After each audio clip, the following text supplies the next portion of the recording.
আসসালামু আলাইকুম, কেমন আছেন সবাই? আশা করি যে যেখানে আছেন ভালো আছেন, সুস্থ আছেন।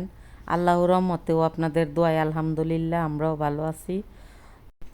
তো আজকে দুইটা রেসিপি একসাথে শেয়ার করব, ভাবলাম একসাথে ভিডিওটা করে ফেলি।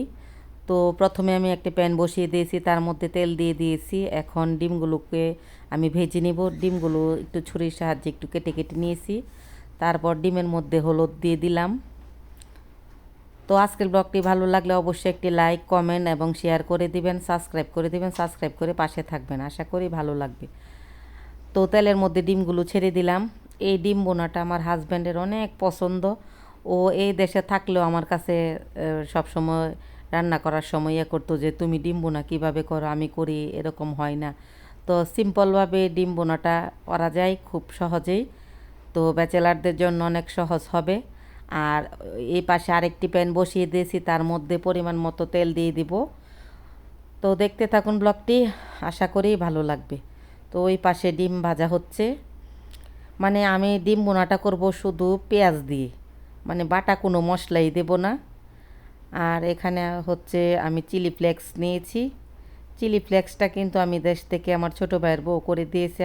মনে করেছে যে আপা এই দেশে গিয়ে কীভাবে করবে বা ঝামেলার মধ্যে পড়ে যাবে, কাজকর্ম করবে, বাসার কাজ টাজ আছে, তার জন্য ওইটা করে দিয়েছে। তো আমি প্রথমে একটু তেল দিয়ে দিলাম, তার মধ্যে চিলি ফ্লেক্সটা দিয়ে দিলাম। মানে এটা স্মেলটা এত ভালো হয় তেলের মধ্যে দিলে। আমি গোটা শুকনা মরিচও এনেছি, এটা দিয়ে করলে করতে পারতাম, আমি ভাবলাম যে না থাক, এটাই দিয়ে দিই, ভালো লাগবে, মরিচটাকে আর ক্রাশ করতে হবে না।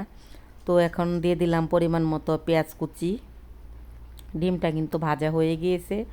আর এই পাশে হচ্ছে আমি মরিচের ইয়াটার চিলি ফ্লেক্সটা আর হচ্ছে পেঁয়াজটা ভেজে নিলাম।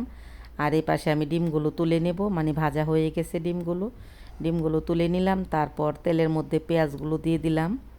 পেঁয়াজ কুচি করে রেখেছি একসাথেই, যাতে করে দুটার মধ্যেই দিতে পারি। তো এখানে কিন্তু পেঁয়াজটা ভাজা হয়ে গিয়েছে, তার মধ্যে সামান্য একটু হলুদের গুঁড়া দিয়ে দিলাম। হলুদটা দিতে পারেন, নাও দিতে পারেন, আমি কালারের জন্য হলুদটা দিচ্ছি। তো আমি কিন্তু এখানে আলু সিদ্ধ করে ম্যাশ করে নিয়েছি, একটু গোটা গোটা রেখেছি। এটাকে একটু ভর্তা ভর্তার মতো করে নেব। এভাবে একদিন করে দেখবেন।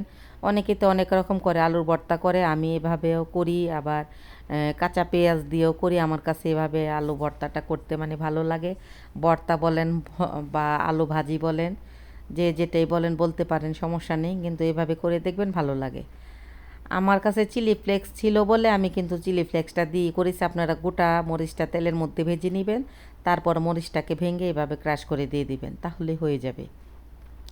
তো এখন স্বাদ অনুযায়ী লবণ দিয়ে দিলাম, দিয়ে ভালোভাবে একটু নেড়ে চেড়ে দেব। এই যে মিশিয়ে নিয়েছি মশলার সাথে আলুটা। আপনারা চাইলে এটার মধ্যে ধনেপাতাও দিতে পারেন, আমি ধনেপাতা দিই না, কারণ ধনেপাতাটা দিলে এই ভর্তাটা এত ভালো লাগে না। এখন দিয়ে দিচ্ছি একটু সরিষার তেল। এই সরিষার তেলটা নামানোর আগে দিয়েছি, মানে খুব একটা ভালো একটা স্মেল বের হয়, আর খুব ভালো লাগে খেতে। সরিষার তেলের একটা ফ্লেভার পাওয়া যায়। প্রথমে কিন্তু আমি সয়াবিন তেল দিয়েছি, এখন আমি সরিষার তেলটা দিয়েছি, দিয়ে ভালোভাবে মিশিয়ে নেব। আর ওই পাশে কিন্তু পেঁয়াজটা একটু নরম হওয়ার জন্য আমি বারে বারে নাড়াচাড়া দিয়ে নিচ্ছি। চুলার আঁচ কমিয়ে করতেছি, কারণ দুইটা একসাথে বসিয়ে দিয়েছি, মানে শর্টকাটের রান্না আর কি। ব্যাচেলারদের জন্য খুব সহজ দুইটা রেসিপি, আশা করি তাদের কাছে ভালো লাগবে। তো এখন দিয়ে দিলাম পরিমাণ মতো লবণ, হলুদ গুঁড়া,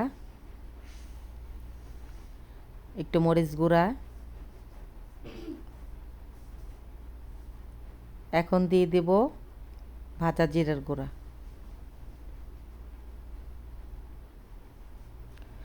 তো এখন সবগুলো মশলা পেঁয়াজের সাথে মিশিয়ে নেব। আমি দুইটা রান্না করেছি মোবাইল হাতে নিয়ে, মানে স্ট্যান্ড আনবো, তারপর আবার করবো, করতে সময় লাগবে। আর এর মধ্যে কিন্তু সামান্য একটু পানি দিয়েছি মশলাটা কষানোর জন্য। পানি দেওয়ার সময় ভিডিওটা স্কিপ হয়ে গিয়েছে। মানে পানিটা দিলে মশলাটা পোড়ার কোনো চান্স থাকে না, তারপর মশলাটার কাঁচা একটা স্মেল আছে, এটাও চলে যাবে। তো পানিটা দিয়ে ভালোভাবে একটু কষিয়ে নিয়েছি। এখন ডিমগুলো দিয়ে দিব। আর মানুষ মাত্রায় ভুল, কথার মধ্যে অনেক ভুল ত্রুটি হতে পারে, সকলে ক্ষমা সুন্দর দৃষ্টিতে দেখবেন।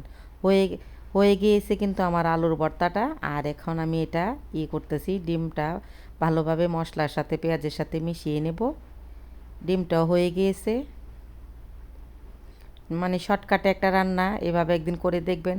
এই যে দুটোই রান্না হয়ে গিয়েছে, আলুর ভর্তা আর ডিম বোনা। খুব সহজ এবং সিম্পল একটা রান্না শেয়ার করলাম আপনাদের সাথে। এভাবে একদিন করে দেখবেন, আশা করি ভালো লাগবে। তাহলে আজ এ পর্যন্তই। আল্লাহ হাফেজ।